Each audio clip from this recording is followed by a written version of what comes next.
Chapter 13. As they set off across the lake in 3 canoes, Mr. Abner and the equipment in 1 canoe, 3 club members in each of the other 2, the weather was not promising.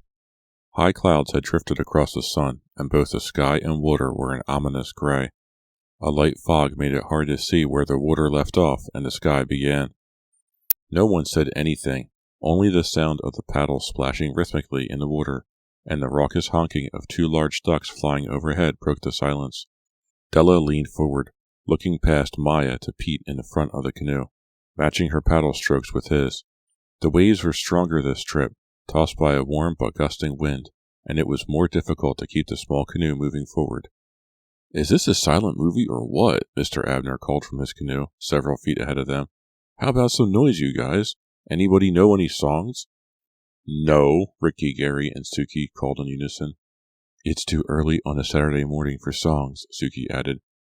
"Anybody ever tell you guys you're a lot of laughs?" their advisor asked, paddling harder against the current. "No," Gary called. "Nobody." "Well, they were right," Mr. Abner retorted. Everyone offered him a half-hearted laugh. "I can't believe we're doing this," Maya muttered. "I can't believe we're going back to that dreadful island." "Maya, shh," Della warned. "The wind could carry your voice. You know why we have to go back. Let's just try to make the best of it." Maya frowned, closed her eyes, and slipped her hands under her sweatshirt to warm them. A light drizzle began to fall. The gray sky grew darker. The thickening fog made everything seem eerie and menacing. Perfect, Della thought. This is just a perfect atmosphere for a return to Fear Island, a return to the scene of a murder. "Stop thinking that way," she scolded herself. "It wasn't a murder, it was an accident." She thought of the body lying there under the crackling brown leaves. She thought of someone, the dead man's partner, going to the body, tearing the silver skulls from the chain around the dead man's neck. She thought of the plastic zap gun lying there beside the body. Would she really have the nerve to go back to the ravine and retrieve the gun? Yes, she had no choice. She couldn't leave it there for the police to find. She thought of the dead man, of his body under the leaves, decaying, decaying, decaying. Would she have to look at him? No. She grabbed the gun up off the ground and run. Maybe Pete would come with her. Yes, he probably would. She looked at Pete, rowing at the front of the canoe, his dark hair blowing in a strong breeze. She realized she was really starting to like him.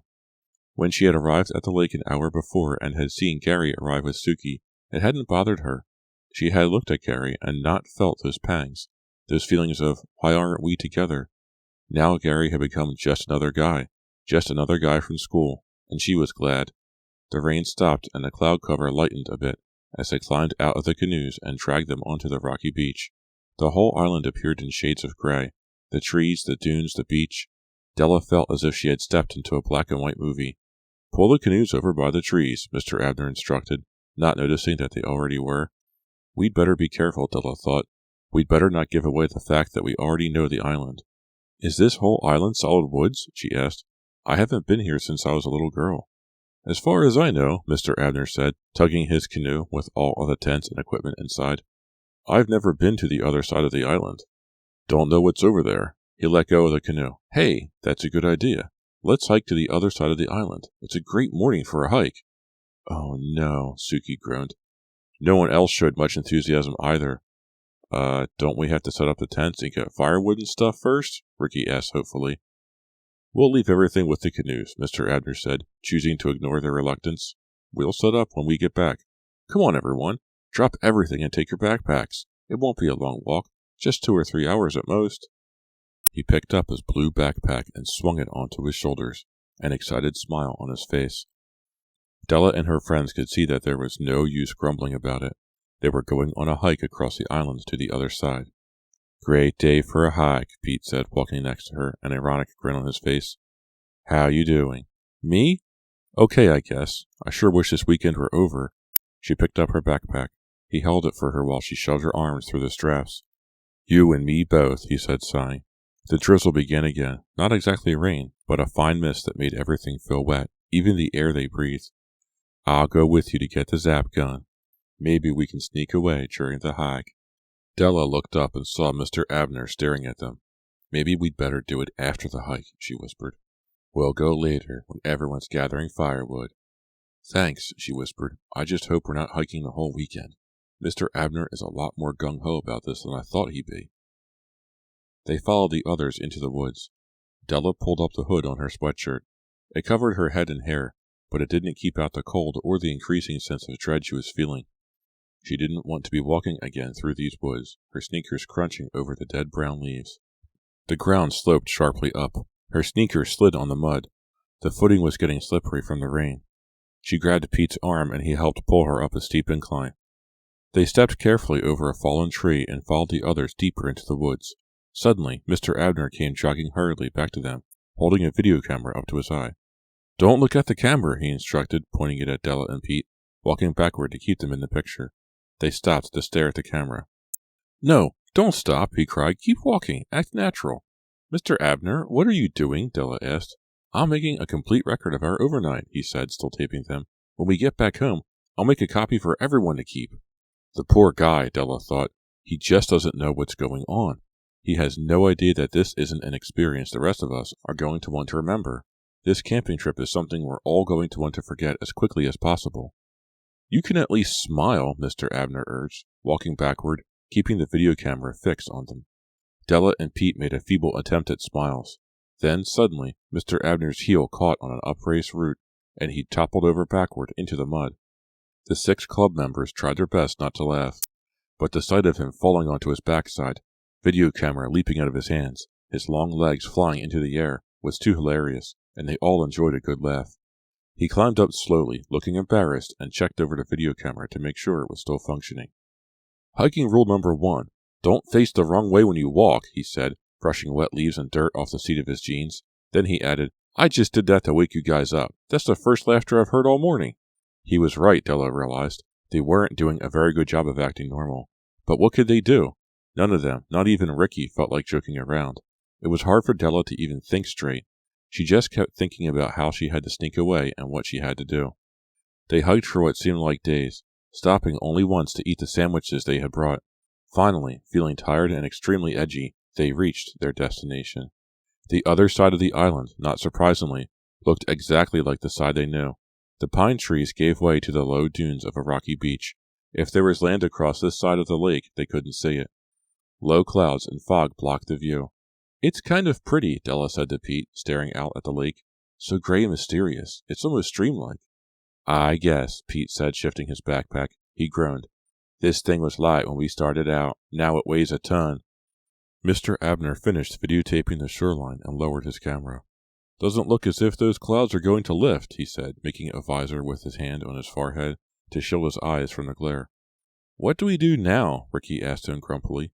"We head back, of course," Mr. Abner said, still staring across the lake. "You mean we have to hike back through the woods?" Maya moaned. "Do you want me to bring the car around?" Mr. Abner asked, laughing. "I'll tell you what. Let's go back along the beach. We'll walk around instead of through." That idea seemed to please everyone. But by the time they made it back to their canoes and supplies, it was late afternoon. Their sneakers were soaked, they were chilled through and through, and their legs ached from trudging so far over sand. Ricky plopped down in one of the canoes. Della and Maya dropped to their knees in the cold, wet, pebbly sand. "Ah, that was exhilarating," the revisor cried, smiling happily as he carefully packed away his video camera. "Hey, don't sit down, guys. Fun time is over. Now it's time to start working." Muttering and complaining, they carried the tents and supplies to a clearing beyond the tree line. Della realized that they weren't far from their old campsite, 100 yards or so farther into the trees. After the tents were put up, Mr. Abner sent them out for firewood. "Try to find dry wood," he instructed. "Everything's soaking wet," Suki snapped. "Where are we going to find dry wood?" "I think I have some at home," Ricky offered. "I'll go home for it." "Ricky," Mr. Abner said sternly. "No, really, I don't mind," Ricky joked. "I'll go get it and be right back." "Look for wood that's under leaves or under other wood," Mr. Abner said, ignoring Ricky's plea. "It'll be drier than wood that's been exposed. We can burn wood if it's damp. It'll just take a little longer to get going." The 6 of them started off in different directions. "Maya, stay here and help me unpack the dinner supplies," Mr. Abner said. Maya immediately turned and headed back into the center of the campsite, looking relieved. "Get lots of wood," the revisor shouted. "Looks like it's going to be a cold, dreary night." "I don't know about cold, but he's right about dreary," Suki muttered to Gary as they headed off together. "Bet I can cheer you up," Della heard Gary say to Suki. "Stop it, Gary. Get your hands off me," she heard Suki protest. but not too convincingly. Della found Pete tossing wet sticks across the ground.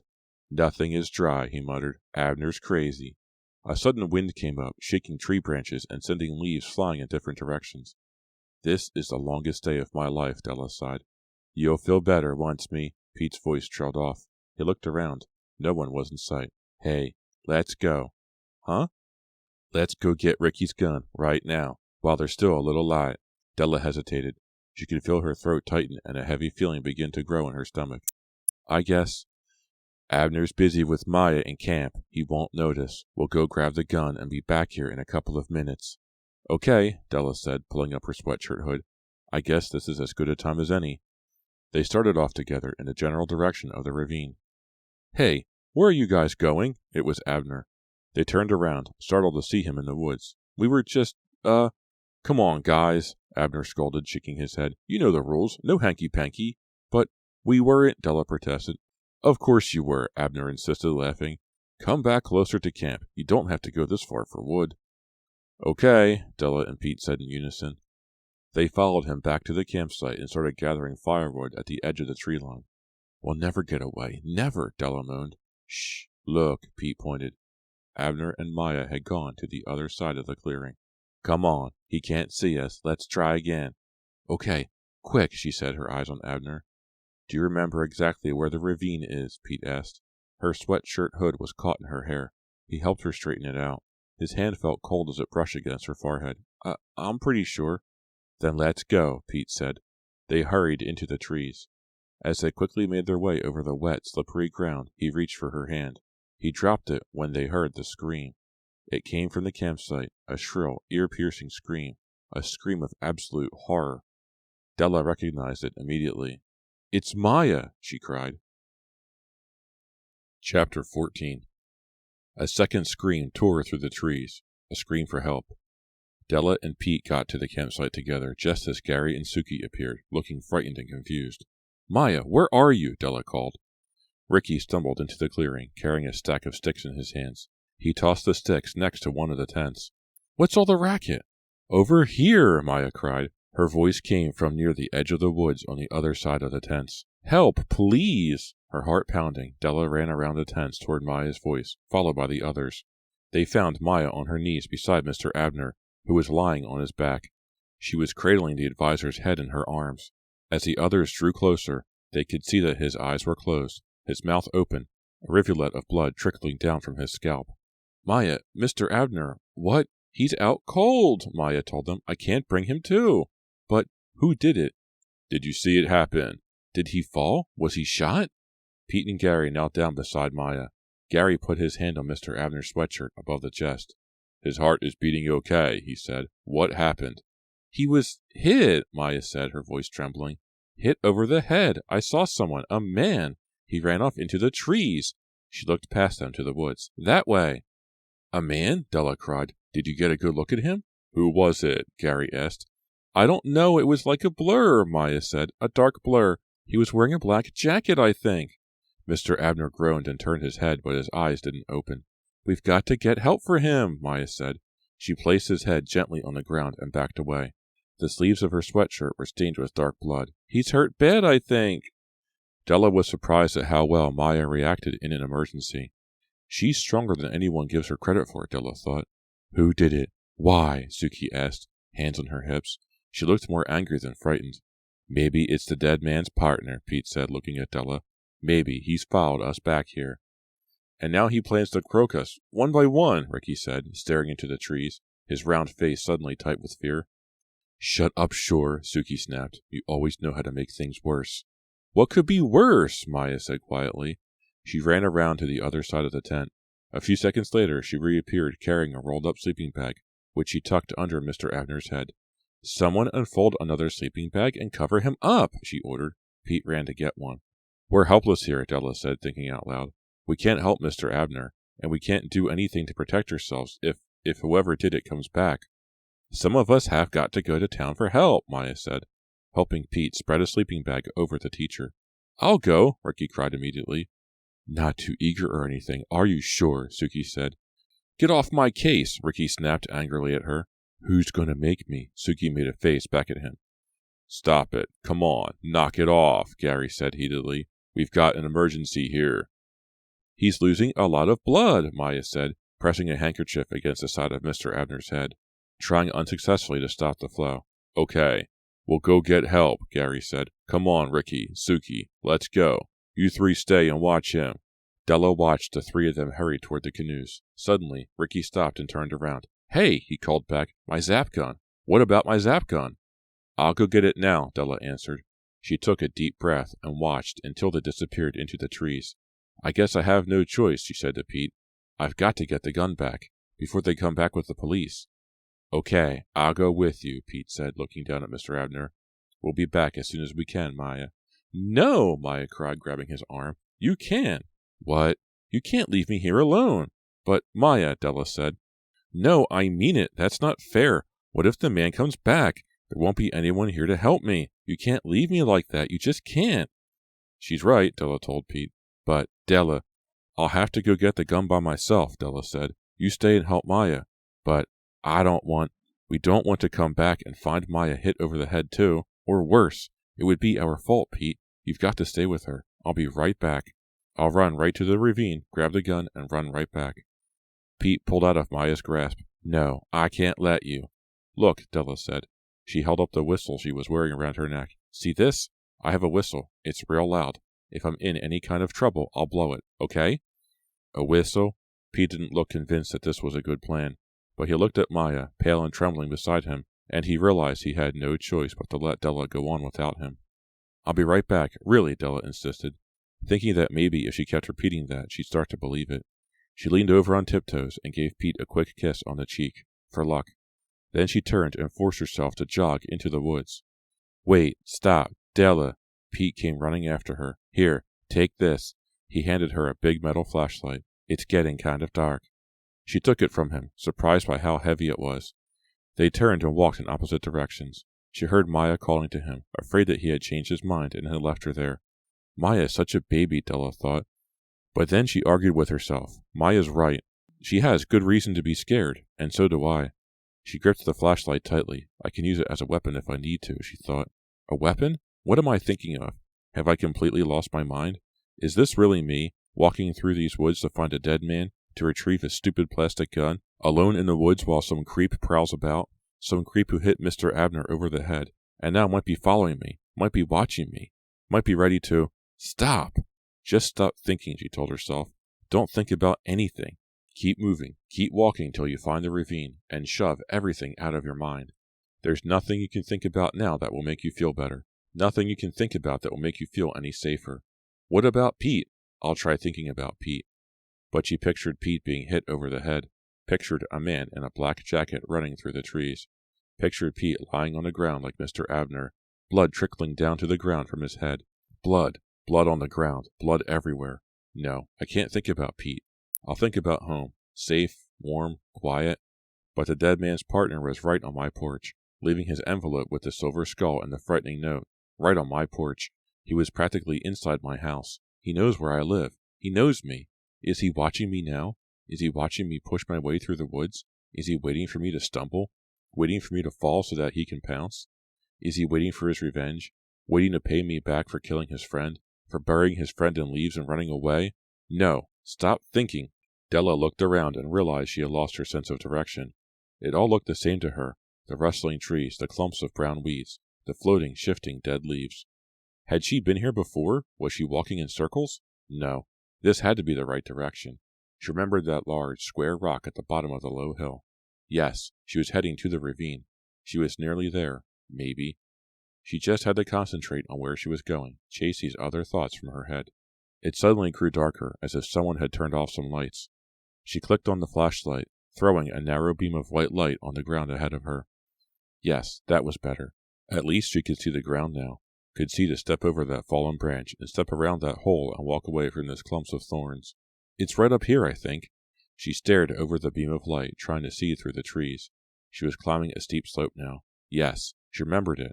She remembered how steep it suddenly became, how surprisingly steep, and what was that light? To her right she saw a flash of white light through the trees. Was that just my light? A reflection of my light? No. She saw it again, a narrow beam cut off by a branch. Thinking quickly, she clicked off her flashlight. Why give away where I am? A chill went down her back. She struggled to catch her breath. Who was it? The light disappeared, then reappeared a few feet away, a few feet closer. The light seemed to flicker and float as if free of gravity, as if emitted by some giant firefly hovering among the trees. Maybe it's Pete. Yes, of course, it's Pete. He got Maya settled down and came after me. Should she call to him? Yes. No. Yes. But what if it isn't Pete? What if it's the creep who hit Mr. Abner? No, don't call to him. The light moved closer. Pete? Her voice came out tiny and frightened. The word just slipped out. She hadn't meant to say it, but now that she had, she repeated it. Pete? A little louder this time.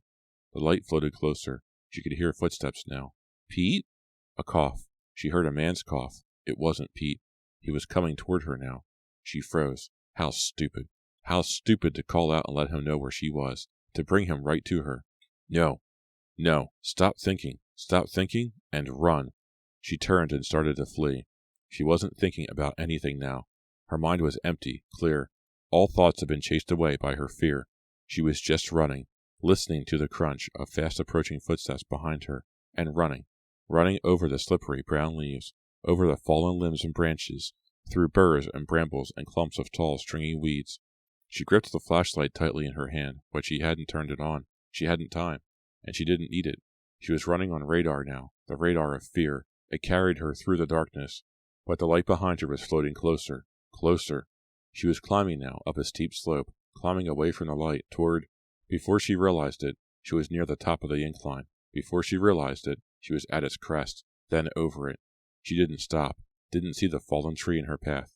She stumbled, didn't cry out, didn't make a sound, too frightened to scream. She knew where she was. She knew where she was falling. She knew she had found the ravine, and as she fell forward, almost diving down the side, she saw the dreadful, dreadful pile of leaves, and she knew she was falling right into it. Chapter 15. She was right on top of him. I'm going to be sick, she thought. A wave of nausea rolled up from her stomach. She took a deep breath and held it, waiting for the feeling to pass. Dizzy. I'm so dizzy. She tried to push herself up with her arms, but her hand slipped on the wet leaves. I'm right on top of him, on top of his dead, decaying body. She forced herself to her feet, still holding her breath, still feeling dizzy. I was lying on top of a dead man. The flashlight. Where is the flashlight? That's it, Della. Think about the flashlight. Think about finding the zap gun and getting out of this ravine. Don't think about the leaf pile. Don't think about the decaying, rotting body you were just lying on. Don't think... Wait. The leaf pile. It was so flat. She remembered the mound of leaves they had left there. Well, maybe a lot of the leaves had blown away. Gingerly, she kicked at the leaves with her sneaker. They fell away at her touch. She kicked again, probing deeper into the pile. Nothing but leaves. Breathing heavily, she stepped onto the leaf pile. Her sneaker sank down deep until it touched the ground. She kicked at the leaves again, sending them flying in all directions. He was gone. The body was gone. He wasn't in the leaf pile. The body had been moved. She stood staring at the scattered leaves. She didn't know how to feel. She felt relieved that she hadn't been lying on top of the decaying body, but the fact that he'd been moved brought a flood of questions to her mind. Shaking her head as if that could clear it, she bent down low and searched in the leaves for the zap gun. She shoved the leaves aside with both hands, pawing at them like a dog trying to dig up a lost bone. Not finding the gun, she stood up and began plowing through the whole area, dragging her sneaker slowly in straight lines, kicking into clumps of matted leaves. No success. I've got to find it, she said aloud. I've got to. She dragged her shoe across a wider area with no success. It's got to be here, she muttered to herself, bending low and scrabbling among the leaves. Her hand hit something hard. Startled, she picked it up. It was her flashlight. This should be a help, she thought. She clicked it on. No light. She clicked it again. Again. It must have broken during her fall. Frustrated, she banged it against the side of her jeans leg. Ouch! Take it easy, girl. Don't lose control. The light still wouldn't come on. She was about to toss the flashlight away when she heard the cough. Behind her. She spun around. Someone was standing above her in the darkness. First, she saw his black, mud-splattered boots. Then she saw his straight-legged jeans. Her eyes went up to the leather bomber jacket. No, it can't be, she screamed in a voice she didn't recognize. You were dead. I know you were dead. With a growl more animal than human, he leaped off the side of the ravine, hurling himself at her and grabbing her throat with both hands.